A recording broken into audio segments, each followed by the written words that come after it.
I'm Gautam Mukunda. Tonight on Greater Boston. After 2 weeks without one, Republicans are no closer to electing a new Speaker of the House. How long will this last? How damaging is this dysfunction? And what does it mean for the health of democracy? New York Times columnist Thomas Edsall joins me with his takeaways from all the chaos. Then, a retired Army Special Forces Colonel and expert on urban warfare joins me on what a ground invasion would look like in Gaza if the war escalates. Here we go again. It took Kevin McCarthy 4 days and 15 votes to become Speaker of the House in January. Now, 2 weeks and 2 failed votes since he was removed, Republicans are no closer to finding a replacement. After trying and failing to win the support of nearly 24 Republican holdouts, Congressman Jim Jordan's Speaker hopes are now up in the air. He announced plans for a third vote at the time of this taping, seeming to back off of a plan to empower the temporary Speaker to do more in the meantime. Either way, sorting this out is no easy feat for the GOP, as illustrated in a report from Reuters, which detailed, quote, one small sign of the uncertainty plaguing the Republicans played out in a Capitol conference room, where staff had ordered pizza for a party meeting that never occurred, leaving them to hand it out to workers. How long can we expect this to play out? And what does this mean for the country in the meantime? I'm joined now by Thomas Edsall, opinion columnist for the New York Times and a former political reporter for the Washington Post. Thomas, thank you so much for being with us here today. My pleasure. Thank you. I guess I just have a simple question. A party that can't get 217 votes for Speaker is trying to govern the United States of America. How's that going? They are in a real crunch, and clearly I think it's more complex than just that they can't get to 217. You do have a party that produces 200 votes for very right-wing Speaker candidates. Both Scalise and Jordan are far to the right compared to the median voter in America, compared even to the median voter in Congress. So if anything, what's happened demonstrates the power of the right in Congress, but it's not enough power to win. That's left the Congress basically leaderless. They're talking about making Patrick McHenry a slightly empowered Speaker pro tempore, but even that faces a real hurdle getting support. So at a time when we have a budget shutdown coming towards us, the whole Israeli-Gaza conflict as a major issue, and the funding of the Ukraine war at stake, the House leadership is really not in a position to push an agenda either for or against those policies, and it's leaving the country in kind of a stasis that is pretty dangerous. If the country does shut down, if there is a budget failure and the government shuts down, shutdowns like this almost invariably work to the disadvantage of the Republican Party. And I think in this case, it would be clearly to the disadvantage, because there's no question where the blame would fall given the chaos within the Republican Party ranks. So when we look at the two leading candidates for Speaker the Republicans have put up so far, one of them is Jim Jordan, who it might be popular with Republican base, but certainly is not with the public at large, and who has been accused of covering up sexual assault by more than 6 people under oath. And there's Steve Scalise, who self-described as David Duke without the baggage. What does it say about the Republican Party that not only are these their two leading candidates, but even these two people actually cannot command a majority of the House? What it says is that these two people can command a majority of their own party, but they can't command all their party. But it does suggest a rightward shift within the ranks of the House Republican Party.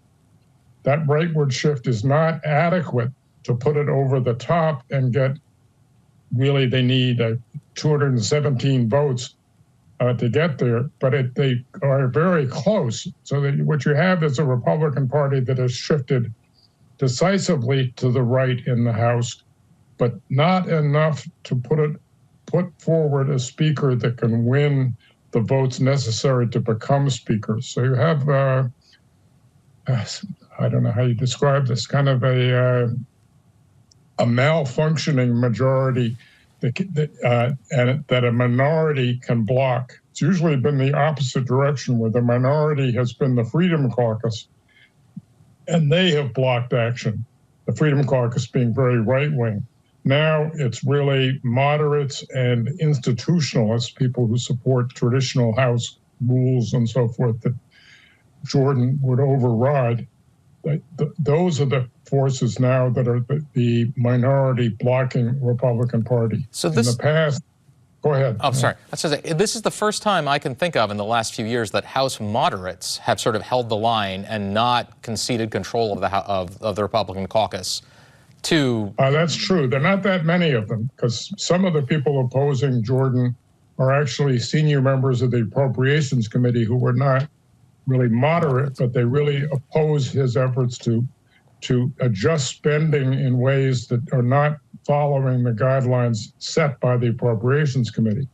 But there is a block of moderate Republicans that actually showed some spine. They've classically been known as the party squishes, the people who are the least, that don't have backbones.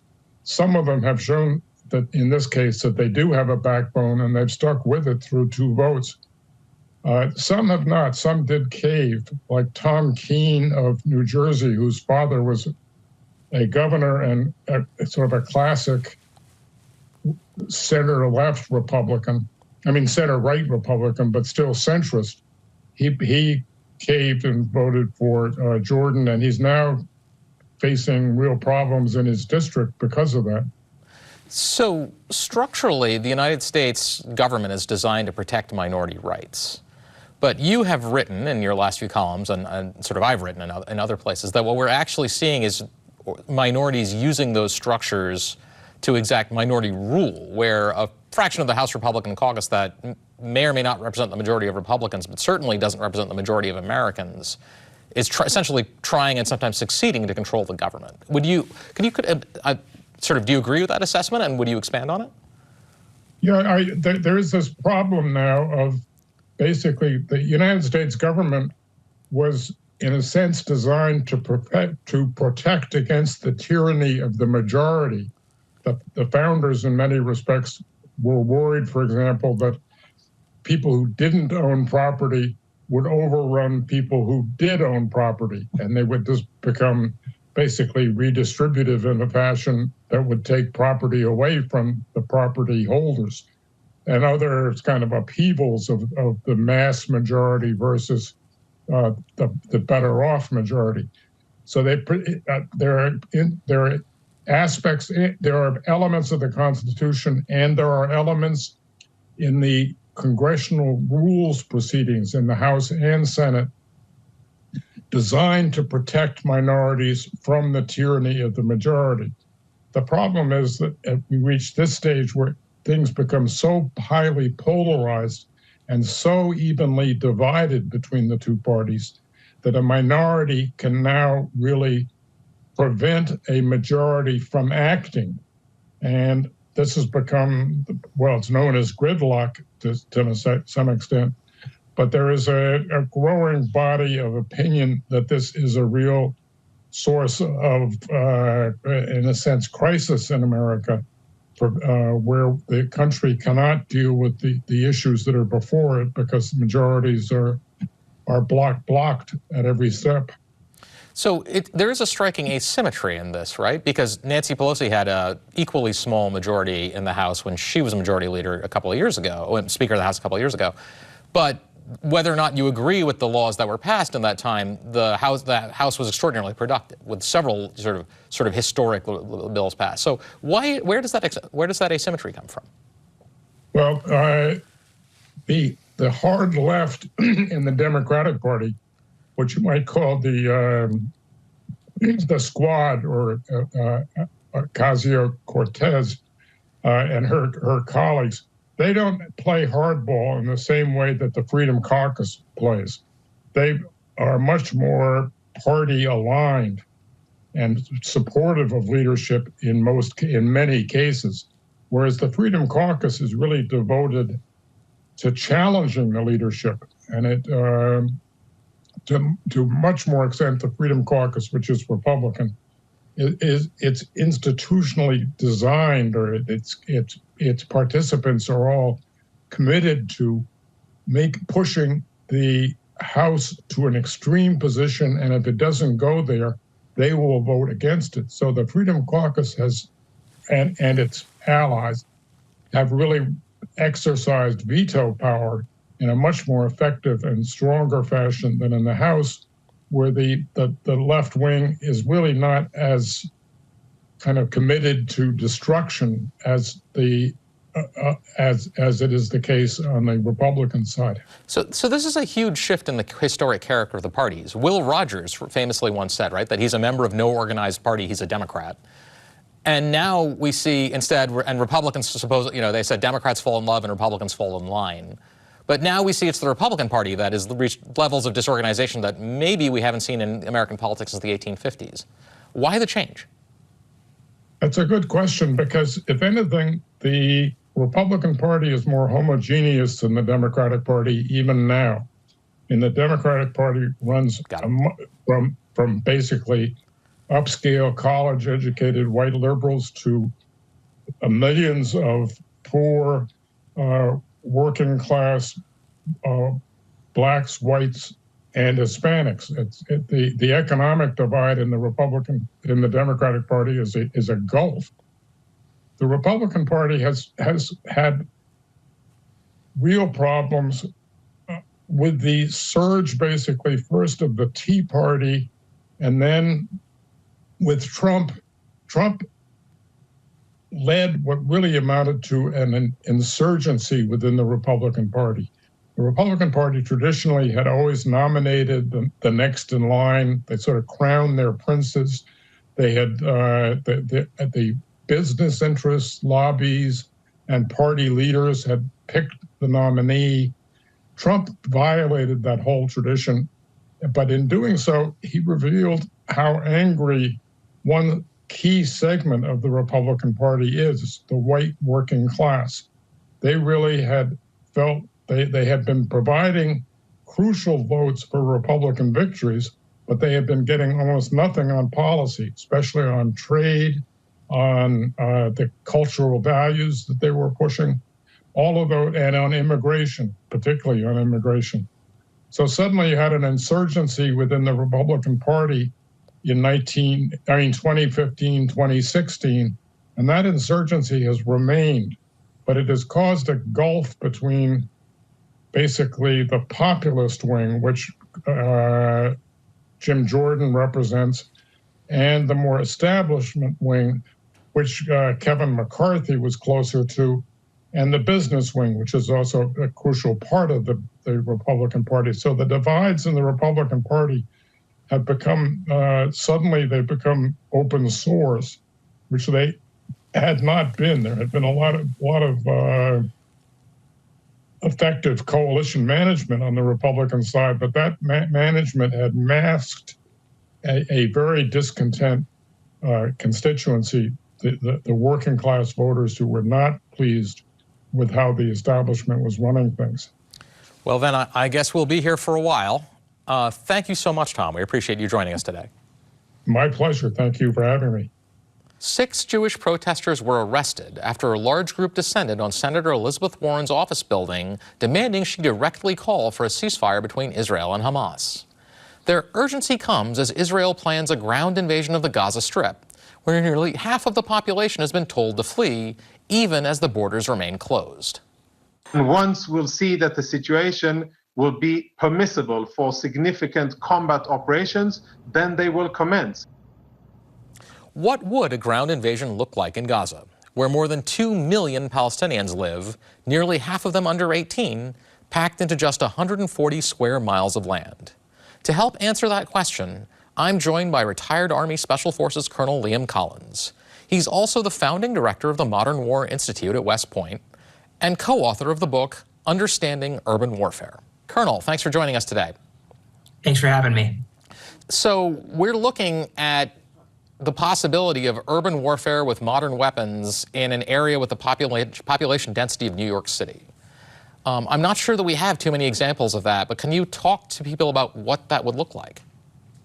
Yeah, I mean, it's going to be, very destructive, right? You can look at what's happened in Ukraine. You can look at what happened in the Battle of Marawi in the Philippines.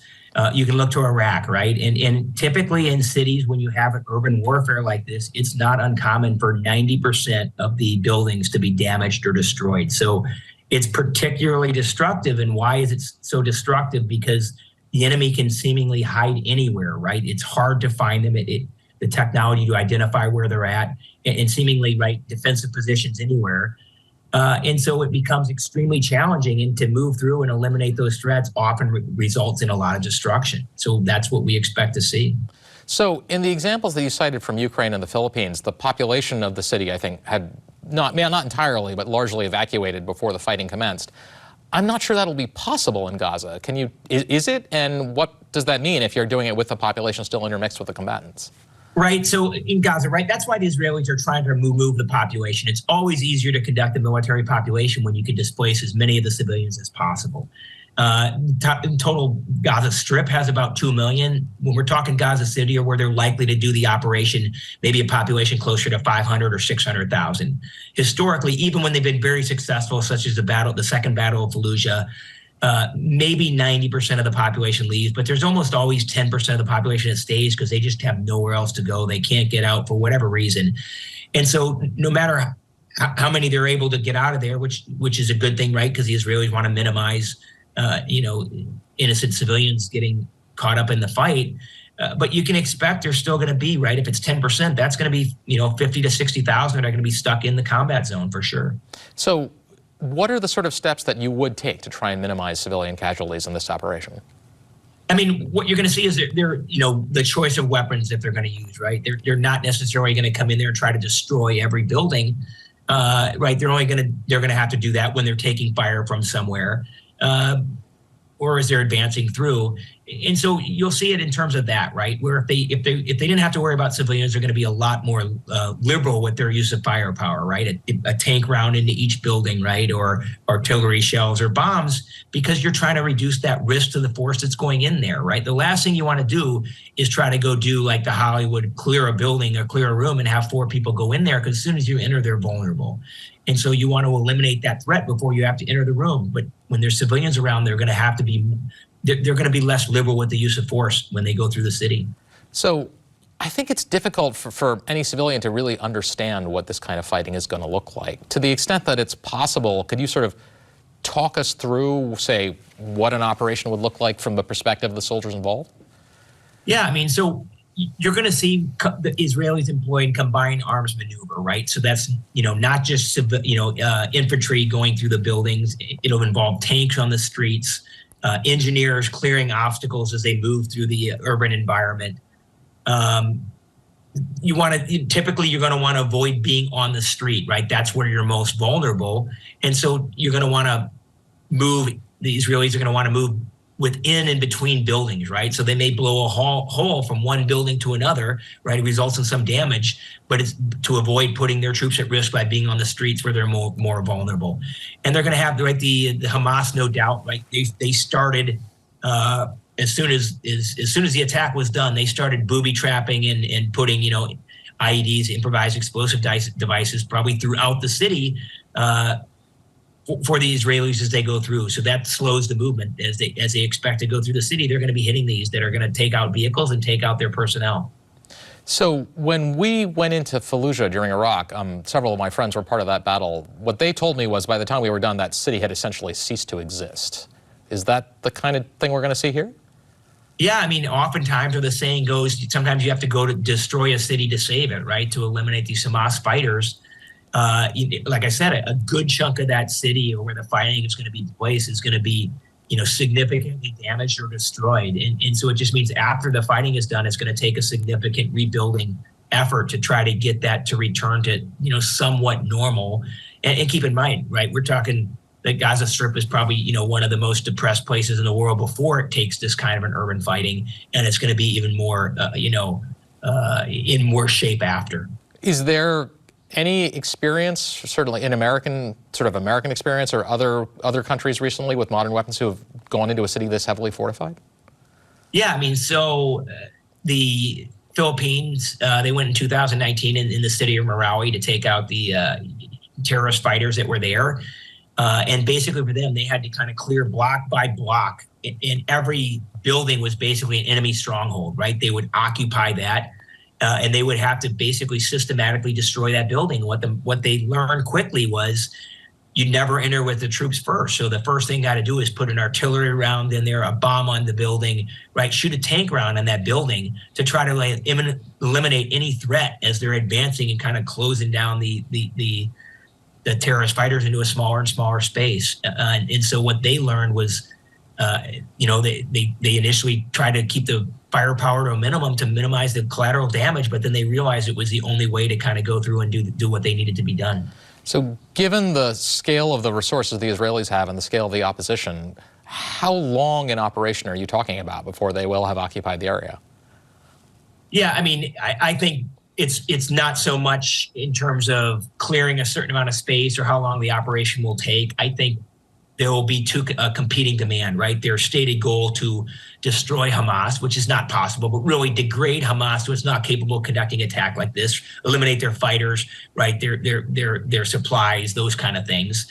But there's going to be this political constraint of, right, anytime you go into an urban operation, it stopped our first battle of Fallujah, right? The scenes on TV and the destruction. And so urban battles become inherently political so that they know as soon as it's already started, but really when the ground forces cross the border and go in there, the clock is ticking on how long that they feel they will be allowed to politically conduct this operation because again, it's destructive and Hamas is encouraging, they're trying to prevent civilians from leaving just to make, put them in harm's way just to kind of reinforce this message. And so I would expect, maybe 4 weeks. Previous operations in 2009 and 2014 in the Gaza were 15 and 19 days respectively. So I would this one, because it's a much more significant attack that happened to them, they're willing to accept a higher political cost, but I think still between 4 to 6 weeks, and they'll be kind of culminate in terms of what they feel that they can continue to do in a point of diminishing returns, and they'll feel they've completed what they can. So you just said that destroying Hamas would be impossible. I know Hamas was created under Israeli occupation. So can you just expand on that a little bit? What is going to make that impossible?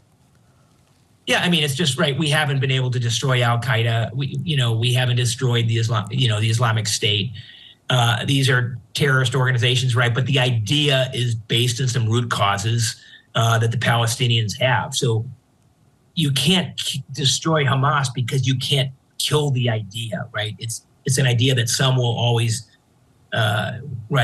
subscribe to, and so it really, until the root causes of the conflict down there are resolved, which has been going on ever since the creation of the State of Israel, you're going to have Hamas or something Hamas-like because the root causes have not been resolved.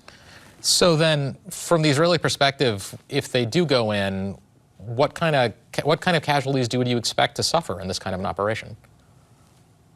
Yeah, I mean, we'll see. I mean, the Israelis will probably take, dozens or several hundred, right? Primarily through these IEDs, booby traps, things like that.